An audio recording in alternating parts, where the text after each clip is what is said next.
హైదరాబాద్ లో కన్సల్టేషన్ మరియు 3,500 రూపాయల colour Doppler test Avis hospitals లో ఉచితంగా పొందండి. హాయ్ హలో నమస్తే, welcome back to Suman TV. ప్రస్తుతం స్టూడియోలో ఉన్నారు తోడు నీడ ఆర్గనైజేషన్ ఫౌండర్ రాజేశ్వరి గారు. మేడంతో మాట్లాడదాం. నమస్తే మ్యామ్. నమస్తే నవీన. మేము రీసెంట్గా కొన్ని న్యూస్ చూస్తున్నాము. మామూలుగా ఒక టీనేజ్ వయసులో ఉన్న వాళ్ళు కొంచెం ఒక రాంగ్ వేలో వెళ్తున్నారంటే ఓకే. ఈ మధ్యకాలంలో మైనర్లు కూడా ఇలాంటి రాంగ్ వేలో వెళ్ళడము జరగడం, వాళ్ళు ఏంటంటే వాళ్ళ ఆలోచన విధానం అనేది ఎందుకు అలా మారుతుంది అంటే గుడ్ టచ్ బ్యాడ్ టచ్ అని మనం పిల్లలకి నేర్పిస్తానే ఉంటున్నాం. అయినా సరే వాళ్ళు ఆ దూరంలోకి వెళ్ళడం కొన్ని సంఘటనలు చూసామని రీసెంట్గా న్యూస్లో కూడా మైనర్లు కలిసి ఒక మైనర్ అమ్మాయిని అబ్యూస్ చేశారని చెప్పేసి, అంటే అబ్యూస్ చేయడమే కాకుండా వాళ్ళు దాన్ని మళ్ళీ మర్డర్ చేసే దానికి కూడా ఎందుకు ప్రేరేపించుకుంటున్నారు అంటే వాళ్ళ మైండ్ సెట్ ఎందుకు మారుతుంది అంటే దీనికి కారణము పేరెంట్సే అంటే ఏం చెప్తారు మేడం మీరు? అమ్మ, చాలా వరకు పేరెంట్స్ అని చెప్పచ్చు, మిగతా అంశాలు కూడా ఉన్నాయి. కాకపోతే మీడియాలో బాగా టెంప్ట్ అవ్వడము, పుస్తకాలు ఫ్రీగా చదవడము, వాళ్ళు చదవకూడని అంశాలు చదవడము, చూడకూడని అంశాలు చూడడంతో వాళ్ళ మైండ్లో ఒకలాంటి క్యూరియాసిటీ అంటే ఏంటి అని. పూర్వం సినిమాలో ఇద్దరు లవ్ చేసుకుంటే చెట్టుచాటుకి వెళ్ళినట్టే చూపించేవాళ్ళు, రెండు పువ్వులు ఇలా కలిసినట్టు చూపించేవాళ్ళు. దాన్ని బట్టి మనం అర్థం చేసుకోవాలి. ఇప్పుడు లవ్ ఏంటి మొత్తం దాదాపు సగం సంసారం టీవీలోనే, ఎందులోనే, సినిమాల్లోనే అయిపోతుంది. ఇలాంటి సినిమాలు చూసినప్పుడు పిల్లలు సహజంగా టెంప్ట్ అవుతారు. పేరెంట్స్ అలాంటి సినిమాలు చూస్తున్నప్పుడు పిల్లలు కూడా చూడాలనుకుంటారు. వాళ్ళు వద్దని మీరు పక్క గదిలో పంపినా వాళ్ళు ఎక్కడి నుంచో అక్కడి నుంచి చూస్తారు. వద్దన్న కొద్దీ అదేంటి తెలుసుకోవాలనే క్యూరియాసిటీ ఇంకా పెరిగిపోతుంది. ఇంకా వాళ్ళకి బాగా ఈ సోషల్ మీడియా, ఈ ఫోన్లు వచ్చిన తర్వాత వాళ్ళు ఎప్పుడు కూర్చొని ఫోన్లో వాళ్ళు ఏం చూస్తున్నారో మనకి తెలియదు. స్కూల్లో కూర్చొని ఫోన్లో చూస్తున్నారో, పాఠం వింటున్నారో లాస్ట్ బెంచ్లో కూర్చొని మనకి తెలియదు. వాళ్ళ ఫ్రెండ్స్ జనరల్గా ఏం చెప్తారంటే వాళ్ళ ఫ్రెండ్స్ని బట్టి వీళ్ళు ఎలాంటి వాళ్ళో తెలుస్తుంది అని. వాళ్ళు ఎవరితో ఫ్రెండ్షిప్ చేస్తున్నారు, మగవాళ్ళతో చేస్తున్నారా, ఆడవాళ్ళతో చేస్తున్నారా, వాళ్ళ ఫ్రెండ్స్ ఎటువంటి వాళ్ళు, మంచివాళ్ళ చెడ్డవాళ్ళ, పిల్లల్ని కంట్రోల్ పెట్టుకోవడం, వాడు మంచివాడు కాదు, వాడితో ఎక్కువ తిరక్కు, ఇవన్నీ అసలు పేరెంట్స్కి ఎక్కడ తీరిక లేదు. ఎంతసేపు బిజీగా ఎంత బిజీగా ఉన్నా సాయంత్రం 6 గంటలకు ఇంటికి వచ్చిన తర్వాత పిల్లల్ని పట్టించుకోవాలి కదా. వేరే యాక్టివిటీసు, టీవీలు, ఫ్రెండ్స్. అది పేరెంట్స్ని తప్పు పట్టడం కాదమ్మా, కానీ పేరెంట్స్ కనుక పిల్లల మీద ధ్యాస పెట్టి, పిల్లల మీద దృష్టి పెట్టి, వాళ్ళు ఎక్కడికి వెడుతున్నారు, ఏం చేస్తున్నారు, ఏం చదువుతున్నారు అనే విషయం మీద పేరెంట్ టీచర్ మీటింగ్ నామకే వాస్తే ఉంటుంది. నామకే వాస్తేనే ఉంటుంది. అది ఏదో వాళ్ళు అడగాలి కాబట్టి అడుగుతారు, వీళ్ళు చెప్పాలి కాబట్టి చెప్తారు, అంతే తప్ప గట్టిగా ఎవరైనా అడిగితే మా అబ్బాయిలాగా టీసీ పుచ్చుకొని వెళ్ళిపోండి అంటారు. అందుకని ఎడ్యుకేషనల్ సిస్టంలో పిల్లలు ఏం చదువుకుంటున్నారనే తెలియాలి. పిల్లలు చదువుకునే దాంట్లో ఎంతవరకు నీతి ఉంది అనేది తెలియాలి. పిల్లలకి నీతి, న్యాయం, తప్పు, ఒప్పు అనే డిఫరెన్స్లు బాగా తెలియాలి. అవి తెలియటం లేదు కూడా. ఎంతసేపు మనం సైన్స్ అండ్ టెక్నాలజీ నేర్పుతున్నాం పిల్లలకి, నీతి పాఠాలు ఎక్కడ నేర్పుతున్నాం? ఇప్పుడు ఇంకా చెప్పాలంటే ద్రౌపదికి భర్తలు అని బిట్ క్వశ్చన్ పేపర్లు ఉంటాయి కదా, అందులో 5, 10 మంది, 2 కర్మ. ద్రౌపదికి ఎంతమంది భర్తలు అనే దాంట్లో కూడా ఆబ్జెక్టివ్ టైప్ పెట్టి, అంటే ఎంతమంది కొంతమంది 10 మంది చెప్తారు. ఈ మధ్యనే టీవీలో కూడా చూశాను, ఇందిరాగాంధీ ఎవరు అంటే గాంధీ కూతురని చెప్పాడు వాడు. అంటే చదువుకునే పిల్లలు, చదువు లేని వాళ్ళు కాదు, చదువుకున్న పిల్లలు కూడా ఇందిరాగాంధీ ఎవరంటే గాంధీ కూతురని వాళ్ళు, గాంధీ కోడలని, అంటే గాంధీ చివరి ఉంది కాబట్టి ఆవిడకి గాంధీ ఫ్యామిలీ అయ్యి ఉంటుంది అని ఊహ. దీపావళి అమావాస్య ఎందుకు జరుపుకుంటారంటే వాళ్ళలో వాళ్ళు చూసుకుంటూ నవ్వుకుంటున్నారు.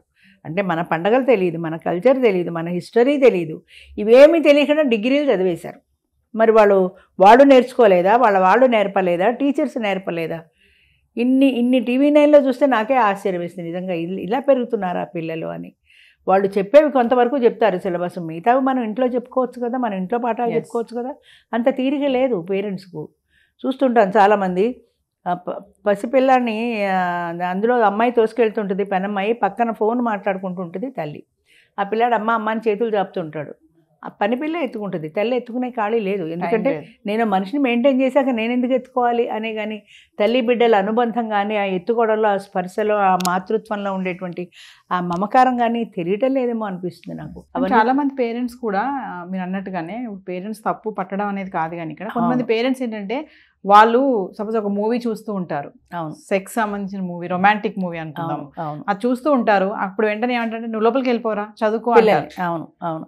అప్పుడు అంటే ఆ యొక్క ఆలోచన వాళ్ళే క్రియేట్ చేస్తున్నారు అనుకోవచ్చు కదా, ఎందుకు నువ్వు అది బంద్ చేయొచ్చు కదా. అవును, ఇంట్లో పిల్లలు ఉన్నప్పుడు టీనేజ్ పిల్లలైనా ఇప్పుడు ప్రతి స్టాండర్డ్ పిల్లలకి అన్ని తెలిసిపోతున్నాయి madam, even first class second class వాళ్ళకి అన్ని తెలుస్తున్నాయి. సో పేరెంట్స్ కూడా ఇలాగే ఉంటున్నారు, గంటలు వాళ్ళు మొబైల్ వాడుతూ ఉంటారు, పిల్లల్నేమో మీరు వాడొద్దు అంటారు. వీళ్ళు చేసి ఫస్ట్ వాళ్ళకి చెప్పాలి. కొంతమంది పేరెంట్స్ గురించి మాట్లాడుకుందాం, అందరి గురించి కాదు, దీని గురించి. అవును, పిల్లలకి మనం రోల్ మోడల్ లాగా ఉండాలి. మనం తప్పు చేసి వాళ్ళని చేయొద్దంటే వాళ్ళ మనసులో ఉంటుంది కదా. అదే కొంచెం 18 ఏళ్ళు వస్తే వాళ్ళే తిరిగి అడుగుతారు, ఏం నువ్వు చేస్తున్నావు మమ్మల్ని చేయొద్దంటావని.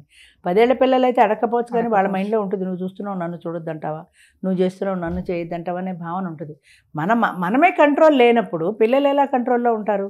అందుకని పిల్లలు అనే వాళ్ళకి రోల్ మోడల్గా ఉండాలి. మా నాన్న అంటే ఇలా ఉండాలి, అమ్మ అంటే ఇలా ఉండాలి, ఆడవాళ్ళంటే ఇలా ఉండాలి, మగవాళ్ళంటే ఇలా ఉండాలి అనే రోల్ మోడల్. నిన్న ఎవరబ్బా చెప్తున్నారు నాకు, ఏదో ఫంక్షన్ ఉంటే 6,000 పెట్టి బ్యూటీషియన్ని పిలిచారు ఫంక్షన్కి రెడీ అవ్వడానికి, ఆవిడ హెయిర్ స్టైల్కు, ఆవిడ చీర కట్టుడుకు. మనం మామూలుగా ఇంట్లో చీర కట్టుకున్నట్టు కట్టుకుంటే వెళ్ళదు, పొనికి వచ్చి స్పెషల్గా కట్టుకుంటే సరిపోదా? ఆవిడకి వచ్చే 100 మందిలో నువ్వు ఆఫ్టర్ ఆల్ ఎంత నీ చీర కట్టు నీ ఫేసు ఏం చెప్తావు? డబ్బులు ఉన్నాయి, డబ్బులు ఉంటే ఎలా ఖర్చు పెట్టాలో తెలియదు. ఎలా ఖర్చు పెట్టాలో తెలియకపోతే దీని మీదే ఖర్చు పెడతారు తప్ప మంచి విషయాలకు ఖర్చు పెట్టాలనిపించదు. ఇప్పుడు ఏదైనా ఎవరికైనా ఒక అనారోగ్యం వచ్చిందనుకో హెల్ప్ చేయాలనిపించదు. ఇలాంటి వాటికైతే సొంతానికైతే ఖర్చు పెట్టుకుంటారు. అలాగే పిల్లలు చెడిపోతున్నారంటే సగం పేరెంట్స్ బాధ్యత, సగం స్కూల్ బాధ్యత. ఈ రెండే వాళ్ళ ప్రపంచం, ఈ రెండే, స్కూలు ఇల్లు. అది వయసు పెరుగుతున్న కొద్దీ వాళ్ళ పరిమితులు పెరుగుతాయి. ఇంకా ఫ్రెండ్స్ అని, పబ్బులని, అవి క్లబ్బులని ఇలా తిరగడం మొదలు పెడతారు. అది ముందే మనం కంట్రోల్ చేసుకుంటే అక్కడ దాకా వెళ్ళరు కదా అసలు. ఆ పరిస్థితి సిచ్యువేషన్ వచ్చేలా మనం ఎందుకు చూసుకోవాలి? ఎందుకంటే అమ్మ క్లబ్కి వెళ్ళిపోయింది, నాన్న క్లబ్కి వెళ్ళిపోయాడు, అమ్మ లేడీస్ క్లబ్కి వెళ్ళిపోయింది, నాన్న జెంట్స్ క్లబ్కి వెళ్ళిపోయాడు. మరి పిల్లలు ఏం చేస్తారు? ఇంట్లో కూర్చొని పిల్లలు పబ్కి వెళ్తారు. అంచేత మనం మన లైఫ్ని మనం సాక్రిఫైస్ చేసుకోవాలి అంటే పిల్లల కోసమని మనం కొన్ని సరదాలని త్యాగం చేసుకోవాలి. పిల్లలు ఏం చదువుతున్నారు, పిల్లలు ఏం చేస్తున్నారు, పిల్లలు ఏం చూస్తున్నారు ఫోన్లో, ఇవన్నీ మనం కూడా చెక్ చేసుకోవాలి. వాడు రూమ్లో వాడు చదువుకుంటున్నాడని వీళ్ళు అనుకుంటారు, వీళ్ళు టీవీ సినిమా చూస్తారు, వాడేం సినిమా చూస్తున్నాడో ఫోన్లో తెలియదు. సగం కారణం అమ్మ పిల్లలు ఇలా చెడిపోతున్నారంటే పిల్లలకి ఆకర్షణీయమైనటువంటి వాతావరణం బయట కనపడుతోంది. ఆ ఆకర్షణీయమైన వాతావరణానికి అనుకూలంగా ఫోన్లు అందుబాటులో ఉన్నాయి, ఇందులో చూస్తున్నారు, టెంప్ట్ అవుతున్నారు, అదేంటి తెలుసుకోవాలనే క్యూరియాసిటీ పెరుగుతోంది. సినిమాలు చూసి అలా చేయడం అనేది ఒక హీరోయిజంలా ఫీల్ అవుతున్నారు. మర్డర్ చేస్తే వాడు ధైర్యంగా చేశాడు, ఒక దొంగతనం ధైర్యంగా చేశాడు, అంతేగాని తప్పు చేశాడని తెలుసుకోవట్లా. అంచేత మీడియా సగం బాధ్యత అయితే పేరెంట్స్ది సగం బాధ్యత, స్కూల్ది మిగతా బాధ్యత. ముగ్గురు బాధ్యులే దీనికి. మేము ఓవరాల్గా చూసుకుంటే ఫైనల్గా అంటే ఒక మహిళగా మీరు కూడా ఇప్పుడు ఈ పిల్లలు ఏంటంటే మైనర్స్ ఎవరైతే ఉన్నారో వాళ్ళు తప్పు చేసేస్తున్నారు, కానీ అవతల వ్యక్తి యొక్క పేరెంట్స్ మాత్రం చాలా బాధపడుతున్నారు ఆ అవతల బిడ్డ విషయంలో. మరి మైనస్ చేసే మిస్టేక్స్కి పేరెంట్స్కి కూడా శిక్ష పడితే బాగుంటుంది అంటే ఏం చెప్తారు మీ ఒపీనియన్? కొంతవరకు కరెక్టేనమ్మా. ఇప్పుడు పోలీసులు పిలుస్తారు, పేరెంట్స్ కూడా కౌన్సిలింగ్ చేస్తున్నారు, కానీ కౌన్సిలింగ్ వల్ల పెద్ద ప్రయోజనం ఉండట్లా. అది మైనర్ల బిహేవియర్కు, మైనర్లు చేసిన తప్పుకు పేరెంట్స్ కూడా బాధ్యులు అంటే కొంతవరకు ఏమన్నా మార్పు వస్తుందేమో. అంతేగాని పూర్తి మార్పు అనేది రావాలంటే సిస్టంలో మార్పు రావాలమ్మా, ఎడ్యుకేషనల్ సిస్టంలో మార్పు రావాలి. పేరెంట్స్ కాన్సన్ట్రేషన్ పిల్లల మీద ఉండాలి, ఇతర వ్యాపకాల మీద కాకుండా.